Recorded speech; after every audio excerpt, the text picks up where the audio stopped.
I think some of you might have noticed that we had a rather warm summer. And somewhere along that time, I was getting perspective ideas for speakers. And it occurred to me that a Xeriscape program would be something that a lot of people would appreciate. So then finally, we're going to have it today. So tonight, we're going to address the question, how can I tame a water-thirsty yard? Getting started on Xeriscape. Our speaker is Deedy Wright, and she very kindly sent us a lot of resources ahead of time. They are like a mini class all by themselves. So I really suggest that you do them. Let me just entice you. 7 basic principles of Xeriscape. Stages in planning your Xeriscape. Getting started with your Xeriscape. Those strips of green, and then resources and a few other ideas. So our speaker, Deedy Wright, is a lifelong Texas gardener.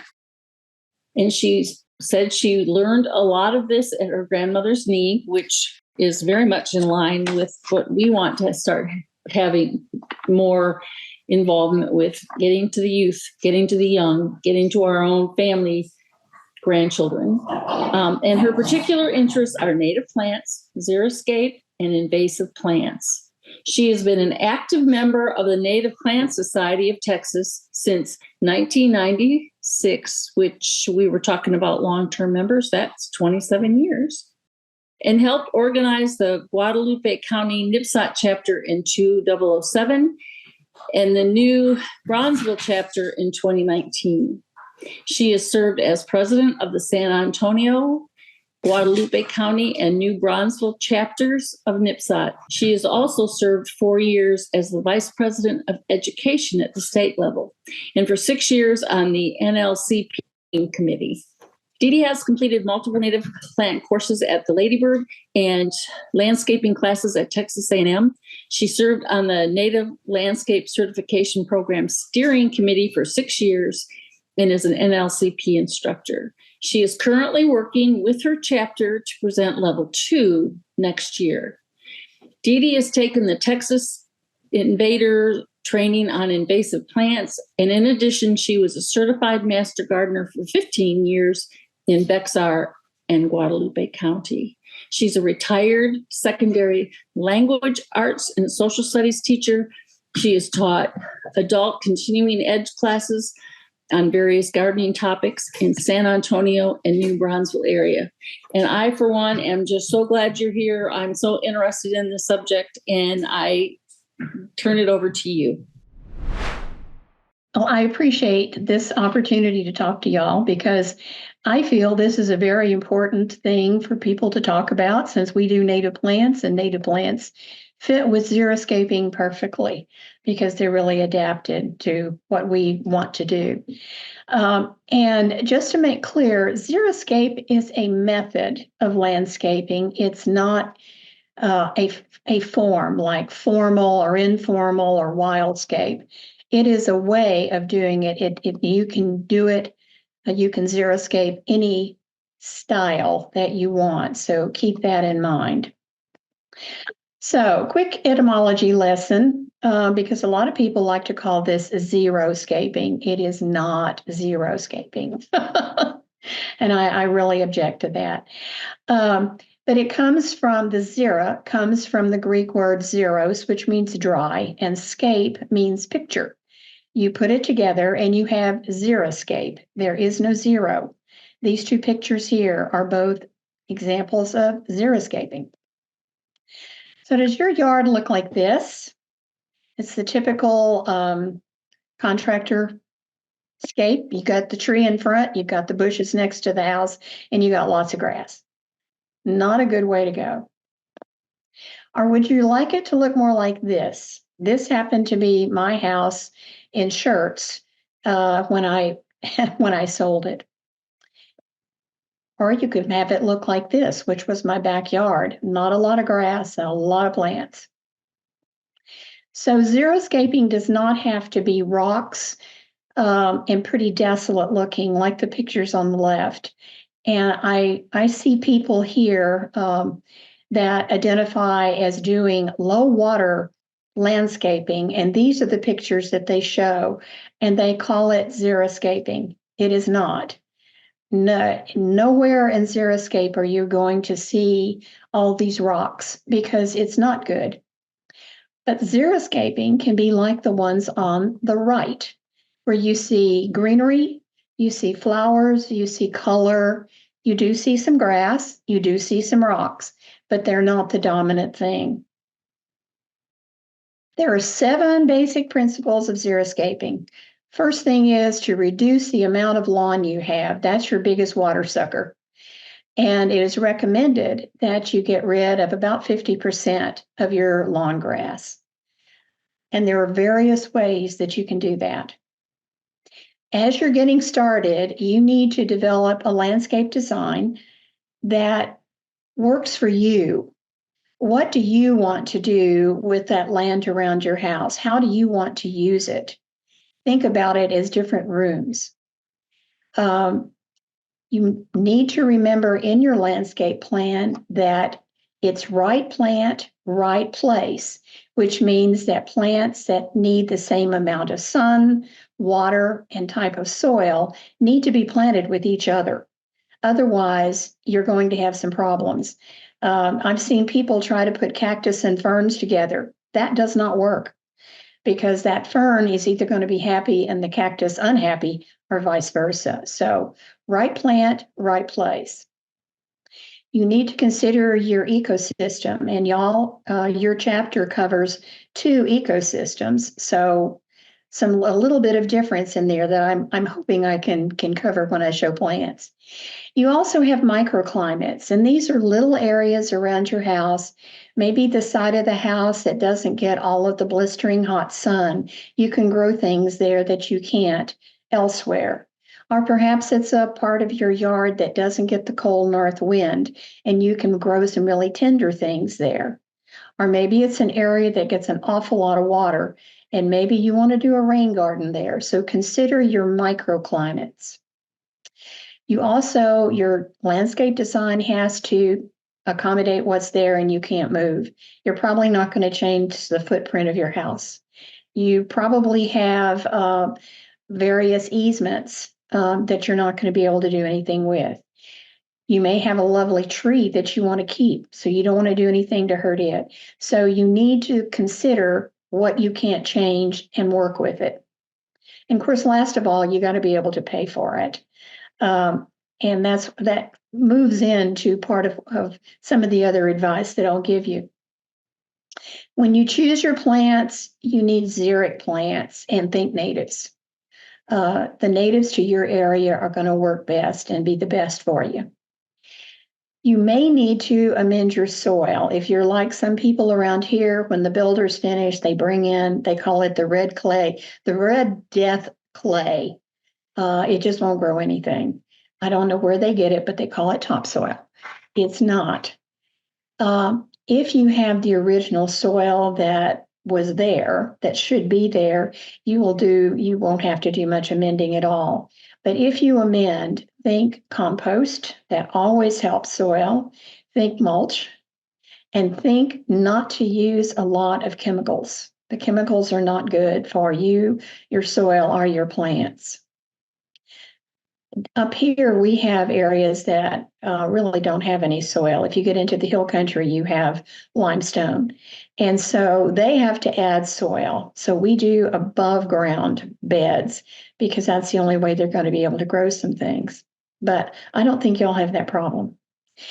Remember that bare ground needs to be mulched because that preserves the moisture and it controls the soil temperature, which is good for everything. And nature just doesn't like bare ground. Something's going to grow there. It may not be what you want. So think mulch. Use your water efficiently, probably drip irrigation.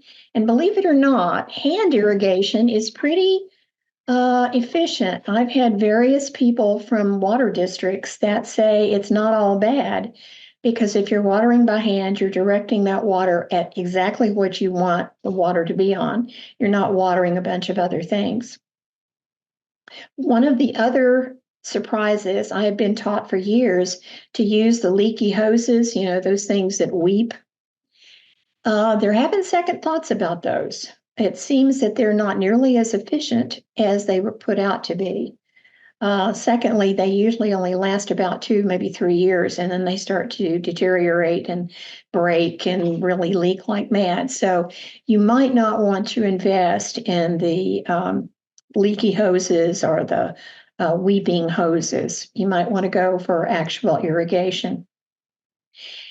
Last of all, good maintenance. And this is where it can be tricky. You want to avoid chemicals because chemical fertilizer, weed killers, pesticides, herbicides are not good for the environment. They're not good for us. They're not good for our soil, and oftentimes they're not good for our plants. So avoid those. Another good maintenance is for the lawn that you do have, and xeriscaping doesn't mean you have to get rid of all of it, just reduce it by 50%. But whatever lawn you have got, whatever grass you are using, mow it to the correct height. And different grasses should be mowed to different heights.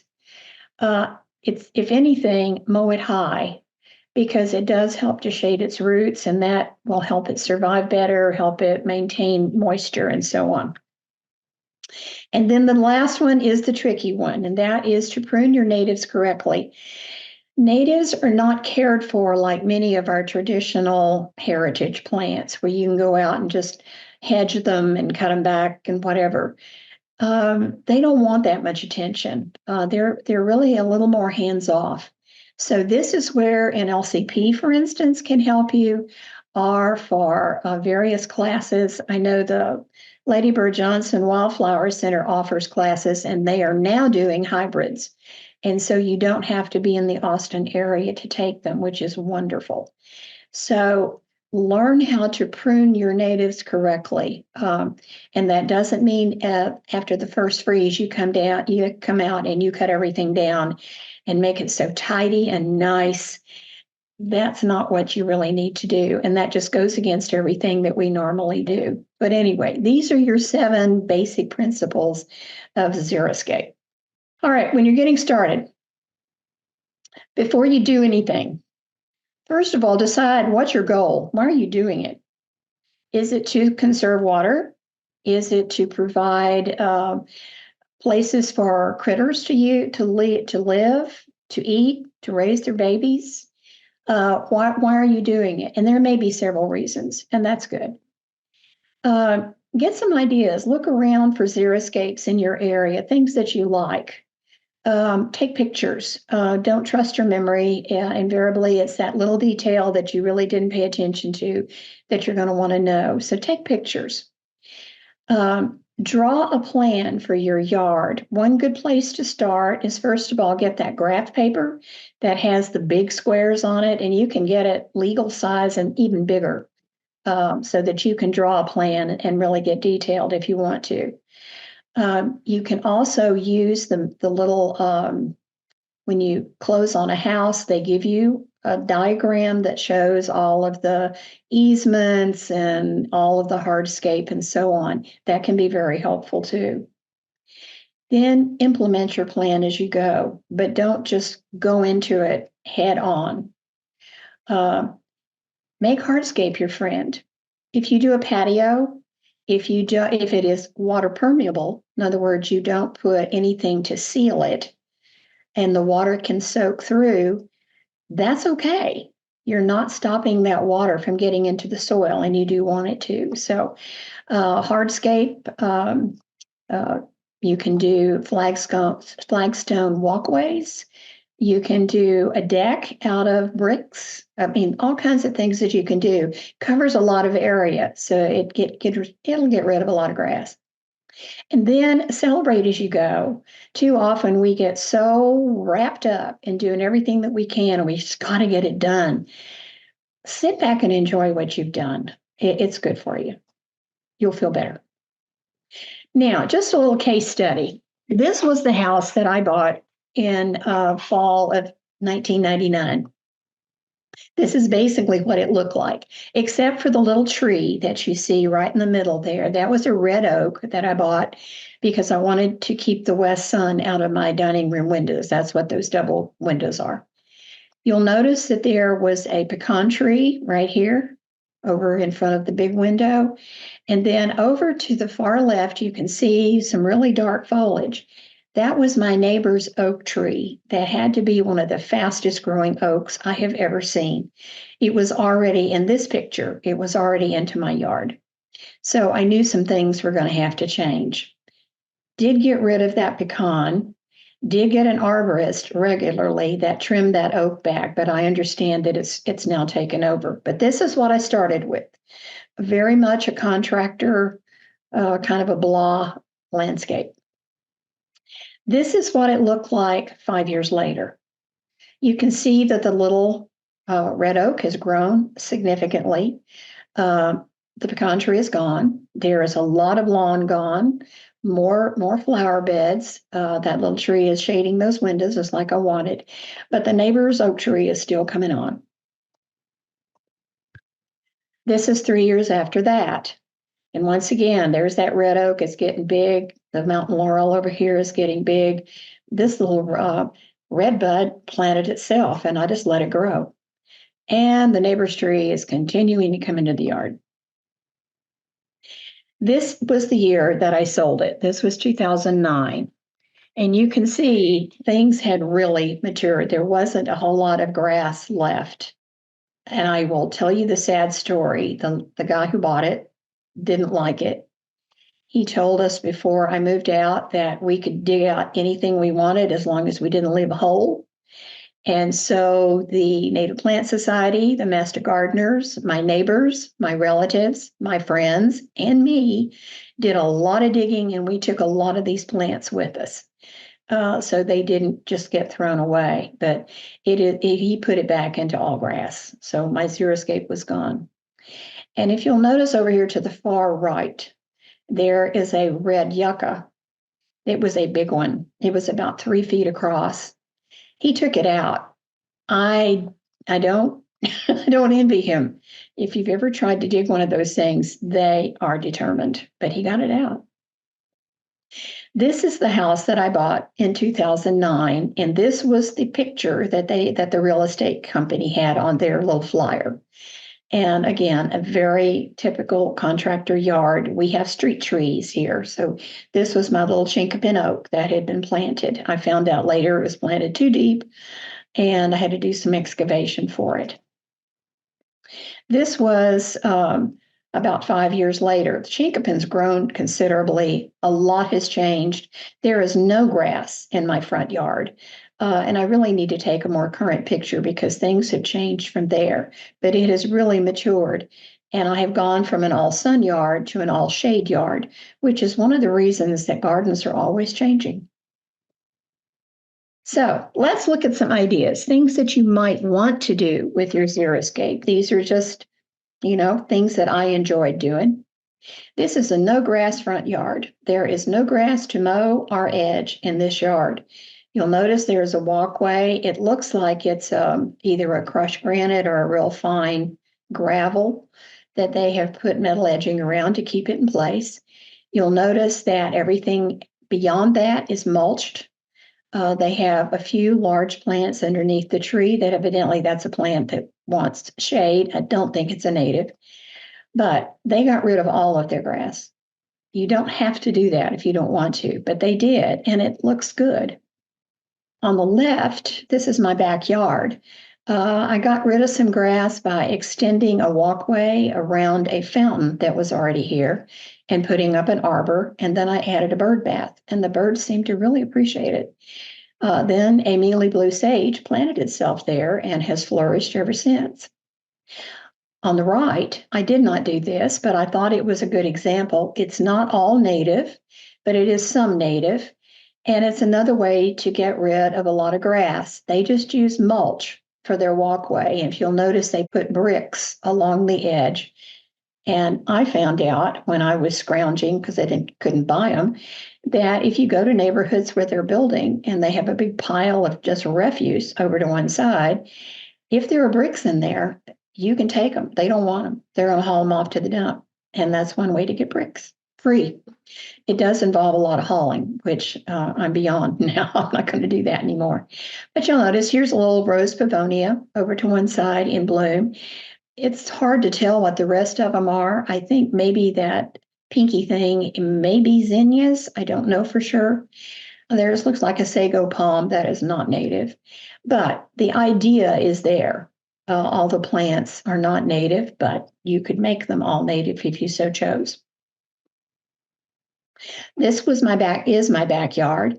I did a mixed hedge fence or mixed hedge along my fence. And it really is more interesting than if you just put one long line of the same plant, one after another after another. So I've got an American beautyberry over here on the right. It's a cenizo that's in full bloom. I doubt that you can grow cenizos. They would probably die from too much water. But it loves it here because we're fairly dry. I am doing an interesting experiment because the tree that you can see in the background was my neighbor's tree. And when we had Snowmageddon 2 years ago, then when it got so terribly cold, that was an Arizona ash tree, and it did not do well. And so it is no longer the monstrous tree that you see in this picture. And that was the shade for my American beautyberry. I now have an American beautyberry that is growing and, believe it or not, flourishing in almost 100% sun. So this has been an interesting experiment. It's working so far. Here's another idea. This was shared by the San Antonio water system. You could do a small dry creek bed. If you have a little bit of a drainage problem, you'll notice they put big rocks down the middle, and there are instructions on how to do a creek bed. So that's one way to hold water that would normally just run off. It'll hold it for a day or two and let it soak in. And a way to save water that falls on your land so that you can use it with your plants.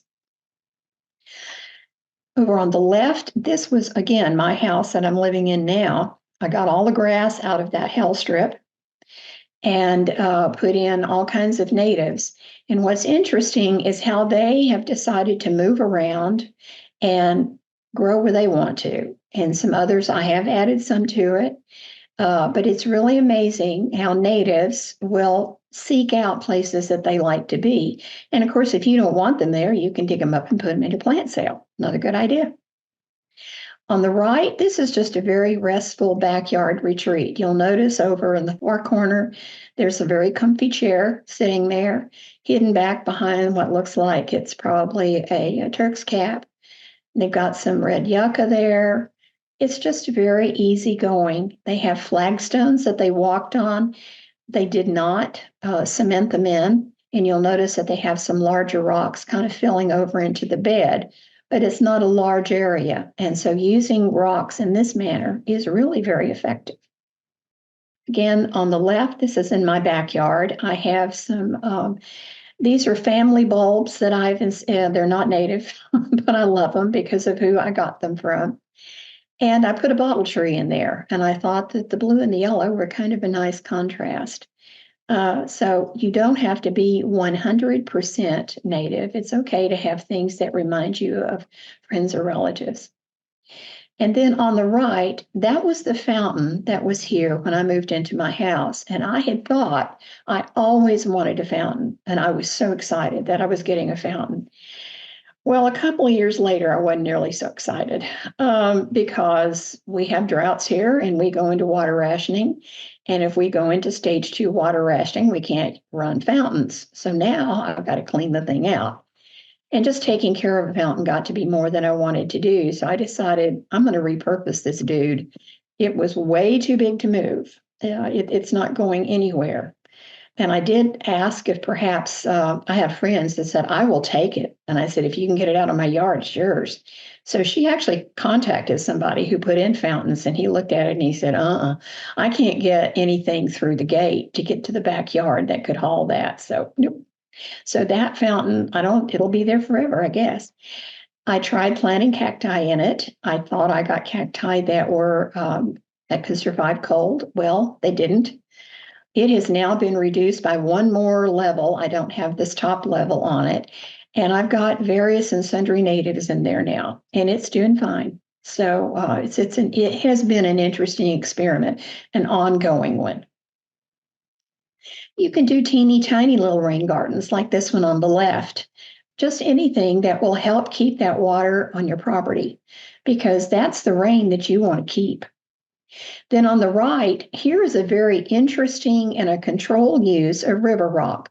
They just edged the bed, which had nice curves in it, which is another good thing to do. And it's really very effective. You do walk on the grass. Now, the no-no in the picture, they are using a watering system that has those spray heads that puts out that fine mist. You do not want to use those because so much of your water either is blown away or evaporates as it's sprayed out. It's just too fine a mist. Now, if they switched over to some of the heads that you can get now that put out larger droplets, that would work better. And I am told by my daughter, who's pretty good at this stuff, it's not hard to switch out those heads. And you can get what you need, I think, at Home Depot and Lowe's. Okay, suggested native plants. Now, let me give you the background on this. Since I'm not from your area and I'm not sure exactly what is good, I went to the NPSOT website and I pulled up the list for the greater Houston area, and they very nicely put down what areas these various plants were for. So if I got something wrong, I'm sorry, but I did the best I could. Okay, trees. The American sycamore. So a very nice tree, puts out these little ball things down here that are the seeds, which can be a pest if you don't want to deal with them. They do have fairly large leaves, which can be kind of a mess in the fall, but it is a lovely tree and it is native to the Gulf Prairie. The sugar hackberry, and no, I'm not crazy. Hackberries are not trash trees. They're one of the best bird trees that you can plant, especially for migrating birds.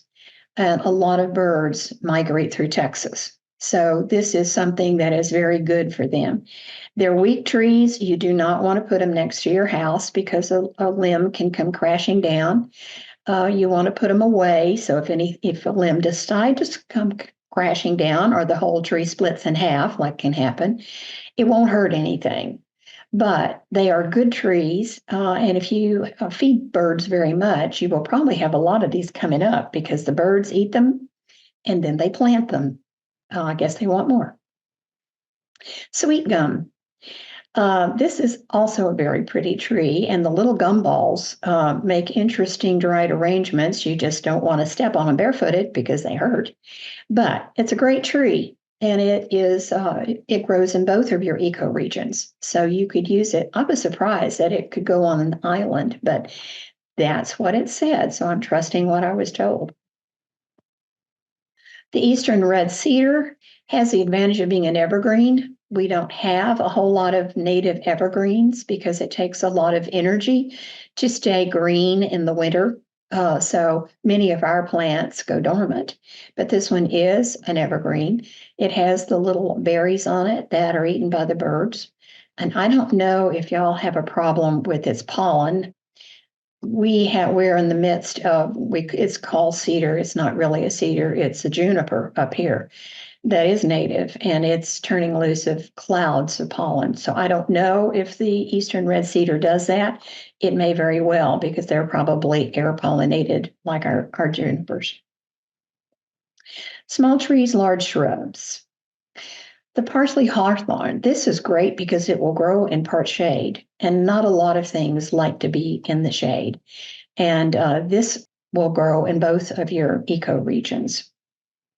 It has lovely blooms in the spring, and it has berries later to feed the animals. So a good plant. The eastern redbud.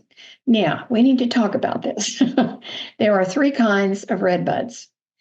One is definitely for East Texas, where it gets a lot of rain, and that's this one. Then there are others. There's the Texensis and so on that don't need as much. And this is what you can grow on the Gulf Prairie. because you get more rain than we do. But you can tell the difference. I know oftentimes nurseries do not put names, the biological name on their plants, but you can look at the leaves. If the leaves are shiny, they can take a drier area. If they have more of a matte finish to them, then they are the eastern, and they will get the amount of water they need from the rain. These will grow in part shade. They are understory trees, so they can grow in shade and be happy.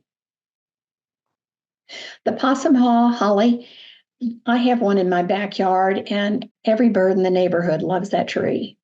It will be completely deburied soon, especially when the cedar waxwings come to visit. It's really kind of funny because I have a mockingbird and a cardinal that consider that tree theirs, and they kind of agree to share, but they don't want us to share with the cedar waxwings. And probably next month, the cedar waxwings will show up in a flock, and they will go back and forth for at least a half day with one of those birds, making sure nobody gets to the possum haw until they get tired of it, and then they fly off, and the cedar waxwings descend. And of course, they don't just eat one berry at a time. They gobble, and they gobble, gobble, gobble until either the mocker or the cardinal comes back, and they fly back into the trees, and they go back and forth like this all day. They have done this for years, as long as my tree isn't big enough to feed a bunch of them. But by the end of the day, it will be pretty much cleaned of berries. It's amazing. There are little flowers that are not very noticeable in the spring, and then they put the berries on. Now, it is interesting, there are male and female trees. Only the female has the berries. The same is true of the Yaupon holly. They are in the same basic family, ilex. And so these are evergreen. The possum haw is not, it's deciduous. But they have the same setup. They have male and female, and it's the female that will have the berries. Normally in the nursery industry, they tend to produce more females because people want the berries. The wax myrtle is another very effective, can be a good hedge plant because it's evergreen. It also has berries. You can see on the far left, they're kind of a blue-black berry that the birds like. It's a thicker tree, and I've had several birds nest in mine. They seem to like the protection. So it's a good bird tree as far as I'm concerned, or plant. It's not really a tree. Shrubs. The American beautyberry. I'd always thought that if I had a beautyberry that I could use these berries at Thanksgiving to decorate my tree. Well, think again. But by Thanksgiving, the birds have pretty much finished off all my berries, but they are lovely. I know that there's some pink and some white, but I think the magenta are just so pretty. It says part shade. Mine, which is this plant you're looking at, is proving that wrong. It is pretty much growing in full sun and doing very well. Now, with the summer that we had, which was pretty hot and dry, I did have to give it quite a bit of supplemental water, which I didn't want to lose it. And it made it, and it did set berries, not as many as you see in this picture, though. But a great plant. If it gets too big, and it does get large, you can prune it back in the winter and make it start over. That one I've had to make start over twice. It has gotten so big that you couldn't walk. The button bush, these have such cute little flowers, the little white, round, spherical flowers. It does take a little more water, so it's better suited to y'all's area than it is to mine. In fact, I don't think I can grow it without a whole lot of supplemental water. But it grows in shade and part shade, which is, again, an advantage. But it's another good wildlife plant. Coral bean. This is a really unusual. It does have thorns, so be aware. According to the research that I did, it was originally a tropical plant, and it has managed to adapt. It doesn't get nearly as large as it does further south, but it survives well. It puts on beans, which are poisonous. So if you have children or if you have pets that like to go out and graze in the yard, you might want to avoid this, or at least make sure that the the mature berries are not picked by anybody, but they're red, kind of like mountain laurel, which are very attractive, and they are also poisonous. But it can get 4 to 5 feet tall. This is a small one in the picture, but a very unusual flower, very pretty. Can grow in sun or part shade. The late flowering bone set, these trees are incredible for the fall migration because they have lots of flowers, and many of our butterflies and other pollinators really appreciate it when they can land on a whole collection of flowers. They don't have to move from one to the other. And they do like this one. This is a really good one, and it will grow in either one of your ecoregions. It is a part shade plant, but it should do well, and you will have lots of visitors. Perennials. The American basket flower. This one is really lovely. It can get up 5 and 6 feet tall if it has plenty of water and plenty of sun. It really prefers full sun, but it will grow if it gets part sun. And you can see in one of the pictures there is a pollinator just munching down, enjoying that flower, but they are lovely. The reason they're called basket flowers, if you will look at this center flower, you can see the webbing at the bottom underneath the flower itself that kind of looks like a basket. So that's where they get their name, basket flower. The butterfly gaura is I've heard it called, dancing butterflies. There are various names that they've come up with in the nursery industry, but it's another good pollinator plant. And this is named for Lindheimer, who is the father of Texas botany and was a native of New Braunfels. So we're kind of aware of him. But it's a lovely little plant. It will produce babies. It'll throw its seeds, and you will get a lot more of these. Very helpful. The blue mist flower. This is a mist flower that is more acclimated to the coast. And it's interesting because this main picture that I have here is when I had it in my yard. I thought it was okay to grow here. That was the best it ever looked. And it really was pretty. It never did it again. So I tried different locations. It just didn't like this area. So since my daughter lives in Corpus, I dug it all up and took it to her, and it's looking lovely and doing great. So it really does like that coastal atmosphere and more rain, I'm sure. But it's a wonderful pollinator plant. All the mist flowers are, because they have so many little bitty flowers in a clump that the pollinators appreciate that. The green milkweed is also a possible will grow in either one of your ecoregions. This is critical in the spring for the monarchs, not so much in the fall, although it does have, it might be blooming. Milkweeds can be fickle, I have found. They will come up and they'll do their thing and then just disappear. They're not dead. They will come back. But you have to be patient with them. But the main time you really want to see them flourishing is in the spring when the caterpillars need food for the monarchs. And they do want full sun. The partridge pea.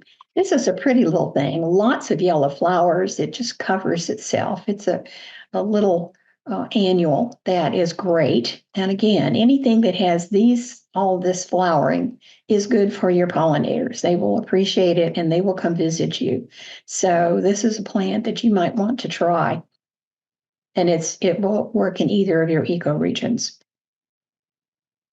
This is the seaside goldenrod. The beauty of this is it doesn't get ginormous. There is the really tall one that spreads rapidly with underground rhizomes and can just take your yard if you're not careful. This one is not so much that way, and it is a much smaller, but it is still gorgeous. And again, your pollinators are going to love it. So it'll grow in both your ecoregions, and it's just stunning in the fall. And by the way, goldenrod gets a bad rap. Supposedly, it's bad for your allergies. That is not true. It's the ragweed that blooms at the same time that's giving you all that trouble. So you can plant this and not worry about having horrible allergies. Texas prairie parsley, this is a biennial, meaning it takes 2 years for it to bloom. So it comes up the first year and gets its roots in and gets settled. And then the second year, it sends up the taller growth and it blooms. So it's really an unusual plant. And I love the chartreuse green that it turns. It's really very pretty. It's a sun plant, but it'll take it 2 years to do this. Again, it grows in both of your ecoregions. Ground covers. The creeping spot flower. This one, there's kind of a story here. I thought this was a plant that my mother had grown as a ground cover as she lived in Victoria and had gotten it from somebody that she knew along the coast. It's a great ground cover. Found out later what she was growing was not this one.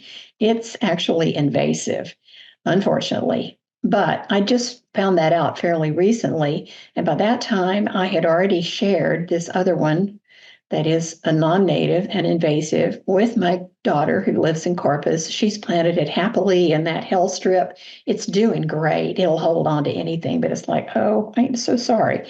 And she's not too prone to want to take it out because it is doing very, very well. But this is the native. It looks very similar, but it's a good ground cover that will give you lots of little yellow blooms and attract your pollinators. Frog fruit, the plant with the funny name. I've also heard it called matchstick. And if you look at the blooms over here, they do kind of look like the old-fashioned kitchen matchsticks. But this is a tough plant. It will grow in sun and shade. It's happier in sun than it is in shade. But it'll put up with a lot of abuse, and it doesn't get large. It does cater to your small pollinators that like these little bitty flowers, as you can see, that circle that what looks like a matchstick. So you have a lot of your beneficials that are very small, and they like this plant. So this is a good one for the environment. Wood fern, if you've got kind of a soggy area, this will be a nice plant for you. However, it doesn't have to have a ton of water. I actually had a neighbor that had this planted on the west side of his house in San Antonio, and it grew. Now, I don't know how much water he put on it, but it grew, and I could not believe it because it gets hot in San Antonio. But if you put it in shade or part shade, it is very happy. I have planted mine at the end of the drain for my air conditioner, so it gets extra water, and it has really appreciated that. Vines. The Carolina jessamine, which is a native, it puts on a really gorgeous display in the spring. It just covers itself in yellow. Sometimes it'll bloom again. It's kind of finicky. Normally you get the really, really pretty spring bloom, and then it doesn't do too much. But it is evergreen, which again is unusual, and it will grow in the sun or in part shade. It does tend to bloom better in the sun. So something to consider. The swamp leather flower. I think this is so adorable. You can see the little blooms. They look like little bells that have been turned upside down. And what's interesting, one of its pollinators is the hummingbird, because this is a tubular flower and the hummingbird can get in there and get what it wants and then pollinate this flower. It has really interesting seed pods. I have a little picture here of the seed pod. That one is not ripe. But when it is ripe, it will be brown and real long tentacles coming off, will be all curled around. The seed pod is really almost as pretty as the bloom. I don't have the swamp leather flower, but I have the red version, and I just love it. It's really pretty and it's really tough. It looks delicate. It's not. Grows in sun or part shade. And if it's like mine, it likes its feet in shade, but it likes its head in the sun. The purple passion flower. This is the one that has these little green. Now, I have a passion flower that has the red maypops. These are green. It has lovely blooms on it. And this is a picture. They just put that on a post and turned it loose, and it just covered. Now, the downside with your passion flowers is that they do produce root sprouts. So wherever you plant it, Now, they planted it so they can mow around it, so they could simply mow those little root sprouts down. I didn't do that. So I dig a lot of them up and sell them at the plant sale. And if I get really tired of them, I just pull them out. But they are wonderful pollinator plants. They do produce a lot of pollen, and the various pollinators will come to them. This one is for the Gulf Prairie. It's not for the island. Grasses. I included the sedge because sedges are really becoming popular. They're another kind of ground cover that we can use, and they do tend to be evergreen. They do have blooms. This is the Cherokee sedge, which will grow in both of your ecoregions. It's perennial. You don't have to mow it. You just let it grow and do its thing, which is kind of nice. So this can be another way to get rid of some of your lawn grass. You wouldn't want to walk across this, but if it's just something you're going to look out and across, it is lovely, and it's something to consider. The Gulf Muley, this is definitely a coastal plant. And when it blooms in the fall, it puts on this burgundy show that is just exquisite. It's very popular here. It will grow up in my area too. You do have to get a tad more water, but it is a lovely plant. They will freely reseed, and you will get lots of them. When you get a whole bunch of them together, when they go into bloom like this one is, it is truly a showstopper. My daughter has planted it in her yard. The other daughter, my Austin daughter, planted it in her yard. She got rid of every bit of her carpet grass in the front yard and has a whole strip of this that goes up her driveway and then follows her circular walkway that goes to her front door. And neighbors stop by all the time saying, "What is that? I love it." It is pretty much evergreen, but boy, in the fall when it does this, it is a showstopper. Inland sea oats, I've also heard them called inland wood oats. This is a grass that grows in the shade. It doesn't want dark shade, but it will grow under trees and be pretty.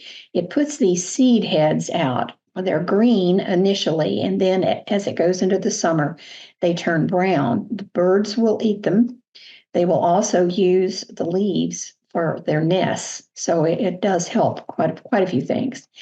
But one of the nice things about this is that these seed heads blow in the least bit of wind. So you have some nice motion in your garden when these are just the faintest little breeze will cause them to start moving, and they're really pretty. So that is it. And if there are questions, I'll be glad to take them. Somebody wanted to know, with your fountain, did you drill holes so that the water could drain? I did. Yes. Actually, my daughter, my Austin daughter bought, it's called a hammer drill. And it's a drill, but it also goes back and forth real fast. And she almost killed herself. But yes, she did drill holes in it so it could drain. You did tell me that you were going to investigate our region because it wasn't your region, and you did a good job. Thank you very much for that. Thank you. Well, it was thanks to the NLCP list of plants that is on the NPSOT website. So it's all there. I didn't pull them all. I just cherry picked. So, but there is a lot of information out there. And there is not one way to do xeriscaping. Xeriscaping is all very individual. It has to fit your lot, your lifestyle, and what you like. And of course, I push the natives, but if you do what Doug Tallamy says, he said if we'd plant 50% natives, we would help our environment so much. And if you can go over 50, then great. You didn't mention very many succulents of any kind. Do you not recommend that for our area to get some succulents that we love? Or well, you're in a warmer area than I am. When I planted the little succulents and a few cacti that I put in the fountain to begin with, I had gone to a special nursery in Austin, and they assured me that what I had bought would go down to at least 15 degrees. It's like, okay. Well, they didn't. I don't know why, but they didn't. And so I lost them all.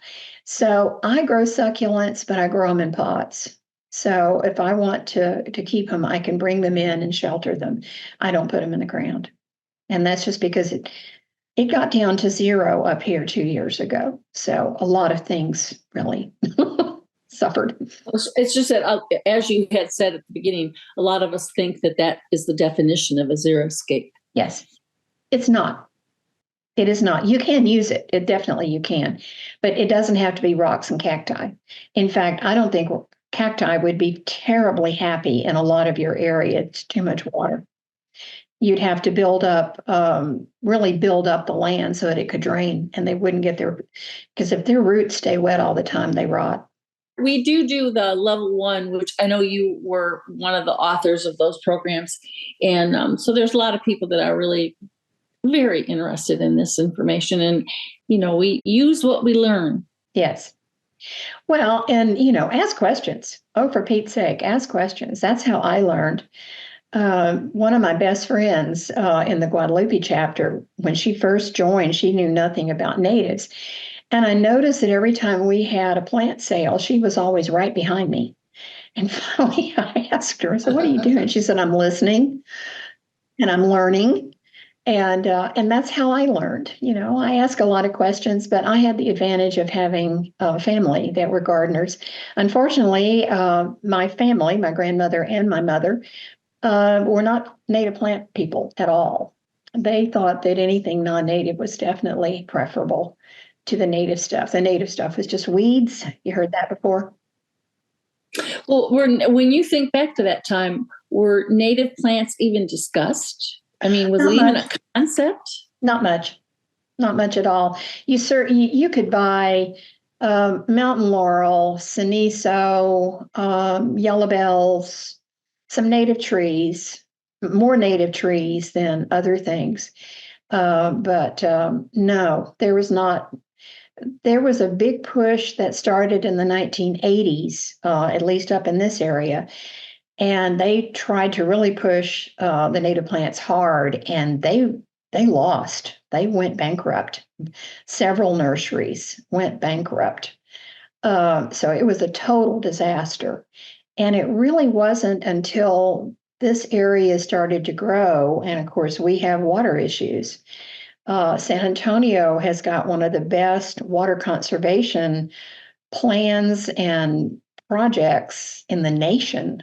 They and Denver kind of lead in that. And so I don't think I left that website on there, but they have a little newsletter that goes out weekly. It's free. And they have little articles and little announcements and that kind of stuff, but they have done a ton of work. It's not all native because they have the influence of the nursery industry, and that is an economic consideration. NPSOT is working with that too. So with the TNLA, but we're making progress. We're beginning to convince some of the TNLA folks that you really can make a living selling native plants.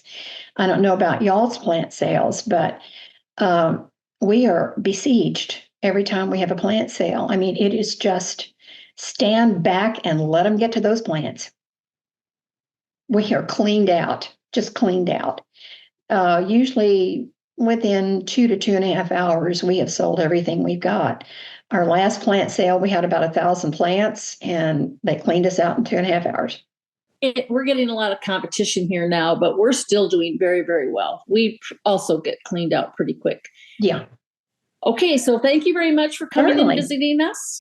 All righty. Thank you very much.